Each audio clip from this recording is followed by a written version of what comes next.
ನಮ್ಮ ಲಾಸ್ಟ್ ಕ್ಲಾಸ್ಗಳಲ್ಲಿ ಸಾಮಾಜೀಕರಣದ ಬಗ್ಗೆ, ಸಾಮಾಜೀಕರಣದ ನಿಯೋಗಗಳ ಬಗ್ಗೆ ತಿಳ್ಕೊಂಡಿದ್ದೀವಿ. ಇವತ್ತು role of education in socialisation, ಸಾಮಾಜೀಕರಣದಲ್ಲಿ ಶಿಕ್ಷಣದ ಪಾತ್ರ ಏನು ಅನ್ನೋದನ್ನು ತಿಳ್ಕೊಳ್ಳಿ. ಈಗಾಗಲೇ ನಿಮಗೆ ಮನದಟ್ಟಾಗಿದೆ ಎಜುಕೇಷನ್ ಆ್ಯಂಡ್ ಸೋಷಿಯಲೈಸೇಷನ್ ಎರಡೂ ಒಂದೇ ನಾಣ್ಯದ ಎರಡು ಮುಖಗಳಿದ್ದ ಹಾಗೆ.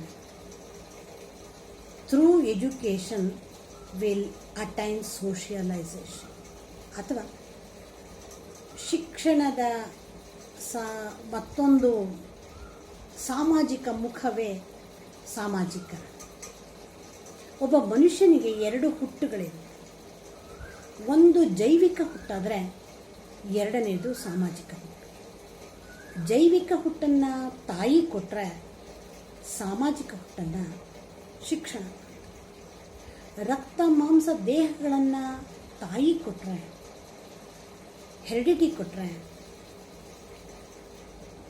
ಈ ಮನುಕುಲಕ್ಕೆ ಬೇಕಾದಂತಹ ಎಲ್ಲ ಅಂಶಗಳನ್ನು, ಅಂದರೆ ಈ ಜೈವಿಕವಾಗಿ ತಂದಂತಹ ಅಂಶಗಳನ್ನು, ಪ್ರಾಕೃತಿಕವಾಗಿ ತಂದಂತಹ ಅಂಶಗಳನ್ನು ಸಮಾಜೀಮುಖವಾಗಿ, ತನ್ನ ಸುತ್ತಮುತ್ತಲಿರುವಂತಹ ಪರಿಸರದ ಮುಖವಾಗಿ ಶ್ರೇಯೋಭಿವೃದ್ಧಿಗೆ ಬಳಸುವಂತಹ ಒಂದು ಪ್ರೀತಿ, ಮಮತೆ, ವಾತ್ಸಲ್ಯ, ಅನುಕಂಪ, ಆಸಕ್ತಿ, ಇವೆಲ್ಲ ವಿಚಾರಗಳನ್ನು, ದಯೆ, ಕರುಣೆ, ಮಮತೆ, ಇವನ್ನೆಲ್ಲನೂ ಹೊಂದಾಣಿಕೆ, ರೀತಿ ನೀತಿಗಳು, ಆಚಾರ ವಿಚಾರಗಳು, ನಂಬಿಕೆಗಳು, ರಿವಾಜುಗಳು, ಮೌಲ್ಯಗಳು, ಇಂತಹ ಅಂಶಗಳನ್ನೆಲ್ಲ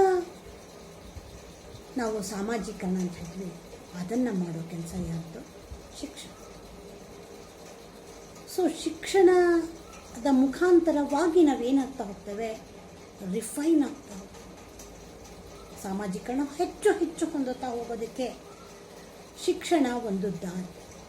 ಶಿಕ್ಷಣದ ಮೂಲಕ ಮಾತ್ರ ನಾವು ಹೆಚ್ಚು ಪರಿಪಕ್ವವಾಗಲಿಕ್ಕೆ ಸಾಧ್ಯ ಇದೆ.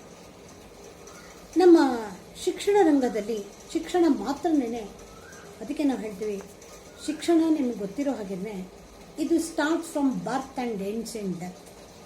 ನಮ್ಮ ಸೋಷಿಯಲೈಸೇಷನ್ ಕೂಡ ಅಷ್ಟೇ. ಯಾಕೆ? ಶಿಕ್ಷಣ ಮತ್ತು ನಾನು ಈಗಾಗಲೇ ಹೇಳಿದ್ದೀನಿ, ಸಾಮಾಜೀಕರಣ ಒಂದೇ ನಾಣ್ಯದ ಎರಡು ಮುಖಗಳಿದ್ದ ಹಾಗೆ. ಸೊ ಇದು ಕೂಡ ಹುಟ್ಟಿನಿಂದ ಸ್ಟಾರ್ಟ್ ಆಗುತ್ತೆ, ನಮ್ಮ ಅಂತ್ಯದಲ್ಲೇ ಪರಿಸಮಾಪ್ತಗಳು. ಅದಕ್ಕೋಸ್ಕರ ವ್ಯಾರೋ ಎಂಬ ಎನ್ವಿರಾನ್ಮೆಂಟಲಿಸ್ಟ್ ಭಾಳ ಚೆನ್ನಾಗಿ ಹೇಳ್ತಾನೆ, the very first lesson of socialisation starts from father's care and mother's kiss ಅಂತ ಹೇಳಿ.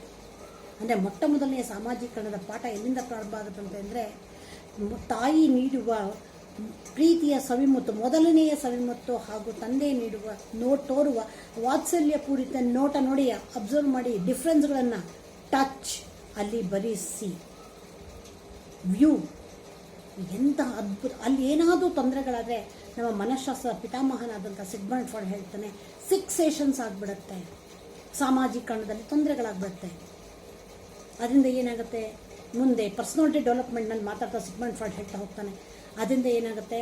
ಅವನು ಸ್ಟೇಜಸ್ ಆಫ್ ಪರ್ಸ್ನಾಲಿಟಿ ಡೆವಲಪ್ಮೆಂಟ್ನಲ್ಲಿ ಹೇಳ್ತಾ, first phallic stage, latency period, oral stage, phallic stage, latency period ಅಂತ ಡಿವೈಡ್ ಮಾಡ್ತಾನೆ. ಸೊ ಅಲ್ಲೆಲ್ಲ ನ್ಯೂನತೆಗಳನ್ನು ಕಾಣ್ತಾ ಹೋಗ್ತೀವಿ. ಸೊ ಯಾವುದಾದರೂ ಒಂದು, ಅದಕ್ಕೆ ಹೇಳೋದು ಫ್ರೊಬೆಲ್ ಭಾಳ ಚೆನ್ನಾಗಿ ಹೇಳ್ತಾನೆ, everything will be good when comes on earth and becomes evil when meddled by man ಅಂತ ಹೇಳ್ತಾನೆ. Everything will be good when comes on earth. ಭೂಮಿಗೆ ಬಂದಾಗ ಎಲ್ಲ ಭಾಳ ಚೆನ್ನಾಗಿರುತ್ತೆ, ಪ್ರತಿಯೊಂದು ಮಗುನೂ ಅದ್ಭುತವಾದ ಮಗುನೇ. ಆದರೆ ಈ ಒಂದು ಸಂಸರ್ಗದ, ಈ ಸಾಮಾಜೀಕರಣದ ಈ ಒಂದು ಕಪಿಮುಷ್ಟಿಗೆ ಸಿಕ್ಕಿ ಅದೇನಾಗುತ್ತೆ? ಹಾಳಾಗುತ್ತೆ, ಕಮರೋಗುತ್ತೆ. ಅರಳಲೂಬಹುದು, ಕಮರಲೂಬಹುದು. ಅದೇ when meddled by man becomes evil by when meddled by man ಅನ್ನುವ ಪದವನ್ನು ಭಾಳ ಚೆನ್ನಾಗಿ ಹೇಳ್ತಾರೆ. ಇನ್ನೂ ಒಂದು ಗಾದೆ ಇದೆ, ಏನು ಅಂದರೆ, all criminals are not born but made. ಯಾವ ಅಪರಾಧಿಗಳು ಹುಟ್ಟಿನಿಂದ ಯಾರೂ ಅಪರಾಧಿಗಳಲ್ಲ, ಬೆಳೀತಾ ಬೆಳೀತಾ ಅಪರಾಧಿಗಳಾಗಿದ್ದಾರೆ. ನೋಡಿ ಹೇಗೆ ಈ ಸಾಮಾಜಿಕರಣ. ನಮ್ಮಲ್ಲಿ ಕನ್ನಡದಲ್ಲೇ ಕಾದವೆ, ಹಿರಿಯ ಕಂಚಾರಿ ಮನೆಗೆಲ್ಲ,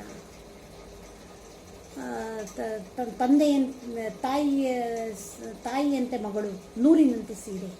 ಸಿ ನೋಡಿ, ನಮ್ಮ ವೇದಗಳು ಯಾವ ವೇದ ತಪ್ಪಾದರೂ ಗಾದೆ ಸುಳ್ಳಾಗಲ್ಲ. ಅವೆಲ್ಲವೂ ಈ ಗಾದೆಗಳನ್ನೆಲ್ಲನೂ ನೋಡ್ತಾ ಹೋದಾಗ ಏನು ತೋರಿಸುತ್ತೆ? ಇವೆಲ್ಲ ಸಾಮಾಜಿಕರಣದ ಮಹತ್ವವನ್ನು ತೋರಿಸ್ತಾ ಹೋಗ್ತದೆ. ಅಂದರೆ ಎಜುಕೇಷನ್ ಮೂಲಕ ತಾಯಿಯಂತೆ ಮಗಳು ನೂಲಿನಂತೆ ಸೀರೆ, ತಾಯಿಯಂತೆ ಮಗಳು ಹೇಗಾಗ್ತಾಳೆ? ತಾಯಿ ತಿದ್ದುತ್ತಾಳೆ. ಅದೇನು ಶಾಲೆನೇ ಇಲ್ಲ, ಅನೌಪಚಾರಿಕ. ಅದಕ್ಕೋಸ್ಕರ ಹೇಳ್ತೀವಿ education is a continuous process. It may be formal or informal or non formal, ಯಾವ ರೀತಿ ಬೇಕಾದರೂ ನಡೀಬೋದು. ಔಪಚಾರಿಕ ಶಿಕ್ಷಣ ಆಗ್ಬೋದು, ಅನೌಪಚಾರಿಕ ಶಿಕ್ಷಣ ಆಗ್ಬೋದು, ಪ್ರತ್ಯಕ್ಷ ಶಿಕ್ಷಣ ಆಗ್ಬೋದು, ಯಾವ ಥರ ಬೇಕಾದ್ರೂ ನಡೀಬೋದು. ಏನೋ ತಪ್ಪು ಮಾಡ್ತಾಳೆ ಮಗಳು, ತಾಯಿ ತಿದ್ದು ಹೇಳ್ತಾಳೆ ಹಾಗೆ ಮಾಡಬೇಡಮ್ಮ ಅಂತ ಹೇಳ್ತಾಳೆ. ಇನ್ಸಿಡೆಂಟಲ್ ಎಜುಕೇಷನ್ ಆಗುತ್ತೆ. ಪ್ರತ್ಯಕ್ಷ ಶಿಕ್ಷಣ, ಎಲ್ಲೋ ರೋಡಲ್ಲಿ ಹೋಗ್ತಾ ಇರ್ತೀವಿ, ಏನೋ ನೋಡ್ತೀವಿ, ತಕ್ಷಣ ನಮಗೆ ಗೊತ್ತೇ ಇರಲ್ಲ, ಏನೋ ಒಂದು ವಿಷಯನ ಕಲ್ತ್ಕೊಂಡ್ಬಿಡ್ತೀವಿ ನಾವು. Incidental education.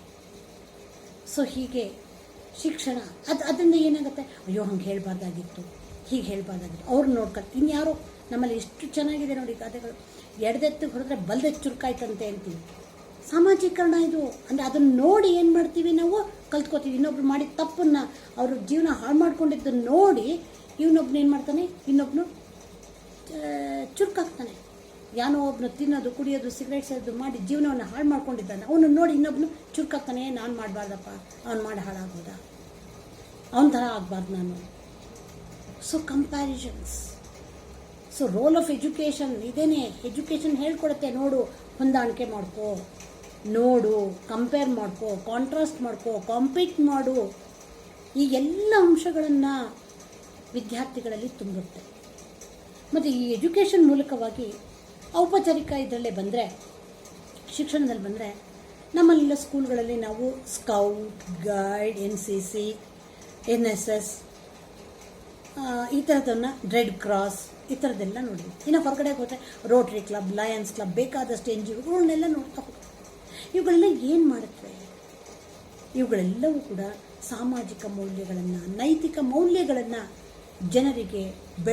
ಜನರಲ್ಲಿ ಬೆಳೆಸೋದಕ್ಕೆ ಬಹಳಷ್ಟು ಸಹಾಯವನ್ನು ಮಾಡುತ್ತೆ.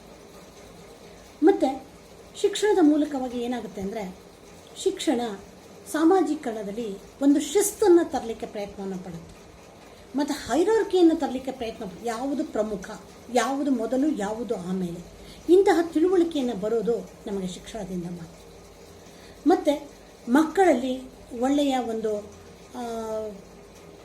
ಭಾವನೆಗಳನ್ನು, ಅತ್ಯುನ್ನತವಾದಂತಹ ಮೌಲ್ಯಗಳನ್ನು ಬೆಳೆಸೋದಕ್ಕೆ ನಮಗೆ ಶಿಕ್ಷಣ ಬಹಳ ಸಹಾಯವನ್ನು ಮಾಡುತ್ತೆ.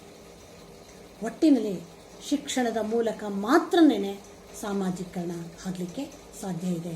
ಶಿಕ್ಷಣ ಇಲ್ಲ ಅಂದರೆ ಸಾಮಾಜೀಕರಣ ಆಗೋದಿಲ್ಲ. ಇಂತಹ ಶಿಕ್ಷಣ ನಿಮ್ಗೆ ಈಗಾಗಲೇ ಗೊತ್ತಿರೋ ಹಾಗೆ ಶಾಲೆಯ ಮೂಲಕ, ಕುಟುಂಬದ ಮೂಲಕ, ದೆನ್ ಸಮೂಹ ಮಾಧ್ಯಮಗಳ ಮೂಲಕ, ನಿಮ್ಮ ರೇಡಿಯೋ ಆಗ್ಬೋದು, ನಿಮ್ಮ ಟೆಲಿವಿಷನ್ ಆಗ್ಬೋದು, ನಿಮ್ಮ ಇಂಟರ್ನೆಟ್ ಆಗ್ಬೋದು, ನಿಮ್ಮ ವೃತ್ತಪತ್ರಿಕೆಗಳಾಗ್ಬೋದು, ನಿಮ್ಮ ಧಾರ್ಮಿಕ ಸಂಘ ಸಂಸ್ಥೆಗಳಾಗ್ಬೋದು, ಇವುಗಳೆಲ್ಲದರ ಮೂಲಕವಾಗಿಯೂ ಏನಾಗುತ್ತೆ? ರಫ್ ಆದಂತಹ, ಕಡೆಗಲ್ಲಿನಂತಿರುವಂತಹ, ಒರಟಾದಂತಹ ಆ ಒಂದು ಮಾನವನ ಮೂರ್ತಿಯನ್ನು, ಮುದ್ದೆಯನ್ನು, ಮಾಂಸದ ಮುದ್ದೆಯನ್ನು ಒಳ್ಳೆಯ ಸಂಸರ್ಗವುಳ್ಳ, ಒಳ್ಳೆಯ ಸಂಸ್ಕೃತಿಯುಳ್ಳ, ಒಳ್ಳೆಯ ನಾಗರಿಕನನ್ನಾಗಿ ಪರಿವರ್ತನೆ ಮಾಡುವಂತಹ ಒಂದು ಶಕ್ತಿ ಇರುವುದು ಕೇವಲ ಶಿಕ್ಷಣಕ್ಕೆ. ಸೊ ಹೀಗೆ ಶಿಕ್ಷಣ ಸಾಮಾಜೀಕರಣದಲ್ಲಿ ಅತ್ಯುನ್ನತವಾದಂತಹ ಪಾತ್ರವನ್ನು ವಹಿಸಿದೆ. ಸಾಮಾಜೀಕರಣ ಮಾಡೋದು, ಸಾಮಾಜೀಕರಣದ ಇಂಬುಗಳನ್ನು ಮುಂದಿನ ಪೀಳಿಗೆಗೆ ತೆಗೆದುಕೊಂಡು ಹೋಗೋದು, ಬೇಡವಾದ್ದನ್ನು ತೆಗೆದುಹಾಕೋದು, ಹೊಸದನ್ನು ಸೇರಿಸ್ಕೊಳ್ಳೋದು, ತಪ್ಪಿದ್ರೆ ತಿದ್ದುಕೊಳ್ಳೋದು, ಈ ಎಲ್ಲ ಕೆಲಸಗಳನ್ನು ಕೂಡ ಸಾಮಾಜೀಕರಣ ಆಗೋದು ನಮ್ಮ ಸಮಾಜದಲ್ಲಿ. ಸೊ ಸಮಾಜದಲ್ಲಿ ಏನಾಗುತ್ತೆ? ಸಮಾಜದ ಬೇಕು ಬೇಡಗಳು ಭಾಳ ವಿಚಿತ್ರವಾಗಿರುತ್ತೆ. ಯಾವುದೋ ಇನ್ನೊಂದು ಸಮಾಜ ನೋಡ್ಬಿಟ್ಟು ನಾವು ಅದನ್ನು ಬೇಕು ಅಂತಿರ್ತೀವಿ. ಬಟ್ ಶಿಕ್ಷಣ ಹೇಳುತ್ತೆ ಬೇಡ. ಫಾರ್ ಎಕ್ಸಾಂಪಲ್ ತಗೊಳ್ಳೋದಾದರೆ, ಈಗ ನಾವು ವೆಸ್ಟರ್ನ್ ವರ್ಲ್ಡ್ ಕಡೆ ನೋಡಿಬಿಟ್ಟು ನಮಗೆ ಗೊತ್ತಿಲ್ಲದ ಹಾಗೆ ವೆಸ್ಟರ್ನ್ ಕಲ್ಚರ್ನ ನಾವು ರೂಢಿ ಮಾಡ್ಕೊಳ್ಳೋಕೆ ಪ್ರಯತ್ನ. ವೆಸ್ಟರ್ನ್ ತಪ್ಪು ಅಂತ ನಾನು ಹೇಳಲ್ಲ, ಅದರಲ್ಲಿ ಕೆಲವೊಂದು ತಪ್ಪಿದೆ. ಆ ಕೆಲವೊಂದು ತಪ್ಪುಗಳನ್ನು ನಾವೇನು ಮಾಡಬೇಕಾಗತ್ತೆ? ನಾವು ಅದನ್ನು ಹಸಿಯಾಗಿ ಹಾಗೆ ತಂದಾಗ ನಾವು ಅದನ್ನು ಏನು ಯೋಚನೆ ಮಾಡದೆ ನಾವು ಬ್ಯೂಟಿ ಕಾಂಪಿಟೇಷನ್ಸ್ ಮಾಡೋದು, ಈ ಥರದ ಕೆಲವೊಂದು ಪಬ್ ಕಲ್ಚರ್ ಇದೆ, ಮತ್ತು ಡೇಟಿಂಗ್ ಕಲ್ಚರ್, ಕೆಟ್ಟ ಸಂಪ್ರದಾಯಗಳು, ಇವನ್ನೆಲ್ಲ ನಮ್ಮ ಸನಾತನ ಧರ್ಮ ಇದನ್ನು ಒಪ್ಪೋದಿಲ್ಲ. ಯಾಕೆ ಒಪ್ಪೋದಿಲ್ಲ? ಅದರಿಂದ ಆಗುವಂತಹ ಅನಾಹುತಗಳು, ಸ್ವೇಚ್ಛಾಚಾರಗಳು. ಆ ಥರ ಸ್ವೇಚ್ಛಾಚಾರ ಬೇಡ ಅಂತ ಹೇಳುತ್ತೆ ಸಾಮಾಜೀಕರಣ. ಇದು ಬೇಡ, ಈ ಥರ ಬೇಡ. ಫಾರ್ ಎಕ್ಸಾಂಪಲ್, ಫೆಬ್ರವರಿ 14 ಅಂದರೆ ನಿಮ್ಗೆಲ್ರಿಗೂ ಗೊತ್ತೇ ಇದೆ, ಎಲ್ಲ ವ್ಯಾಲೆಂಟೈನ್ಸ್ ಡೇ. ಮತ್ತು ಯಾಕೆ ನೀವು ವ್ಯಾಲೆಂಟೈನ್ಸ್ ಪ್ರೀತಿ ಪ್ರೇಮ ಬರೀ ಹುಡುಗ ಹುಡುಗಿ ಅಂತ ಯಾಕೆ ತಗೋತೀರಾ? ಅದನ್ನು ನೀವು ತಂದೆ ತಾಯಿಗಳ ಮೇಲೆ ಯಾಕೆ ತೋರಿಸ್ಬಾರ್ದು? ಪ್ರಾಣಿಗಳ ಮೇಲೆ ಪ್ರೀತಿ ಅಂದರೆ ಅದೊಂದೇ ಪ್ರೀತಿನ ಇವಲ್ವಾ? ಗುರು ಹಿರಿಯರ ಮೇಲೆ ತೋರಿಸಿ. ಅಂತಹ ದಿನ ಮಾತೃಪಿತೃ ದಿನವಾಗಿ ಅದನ್ನು ಮಾಡಿ, ಅಥವಾ ಇದು ಪಶುಪಾಲನಾ ದಿನವಾಗಿ ಮಾಡಿ, ಅಥವಾ ಅದನ್ನು ಗಿಡಗಳನ್ನು ಪ್ರೀತಿ ಮಾಡುವಂಥ ದಿನವನ್ನಾಗಿ ಮಾಡಿ. ಹೀಗೆ ನೋಡಿ, ಅಂದರೆ ಕೆಟ್ಟದ್ದನ್ನು ಒಳ್ಳೆಯದತ್ತ ತಿರುಗಿಸುವ, ಪರಿವರ್ತಿಸುವ, ಅದು ತನ್ಮೂಲಕವಾಗಿ ಸಮಾಜದ ದಿಕ್ಕು ತಪ್ಪು ಎತ್ತಲಾಗ ಹೋಗ್ತಿರುತ್ತೆ. ಅದನ್ನು ಮತ್ತೆ ಸರಿದಾರಿಗೆ ತರುವಂತಹ ಯುವ ಪೀಳಿಗೆಯ ಹುಚ್ಚು ಮನಸ್ಸಿಗೆ ಕಡಿವಾಣ ಹಾಕುವಂತಹ ಕೆಲಸವನ್ನು ಮಾಡೋದೇನೇ ಶಿಕ್ಷಣ. ಸೊ ಹೀಗೆ ಶಿಕ್ಷಣದ ಪಾತ್ರ ಸಾಮಾಜೀಕರಣದಲ್ಲಿ ಅತ್ಯುನ್ನತವಾದ. ಅದರಲ್ಲೂ ಅಡಾಲಸೆನ್ಸ್ ಪೀರಿಯಡ್ನಲ್ಲಂತೂ ಶಿಕ್ಷಣದ ಮಹತ್ವವನ್ನು ನಾನು ಹೇಳಲಿಕ್ಕೇನೆ ಆಸೆ. I hope you understand. Thank you.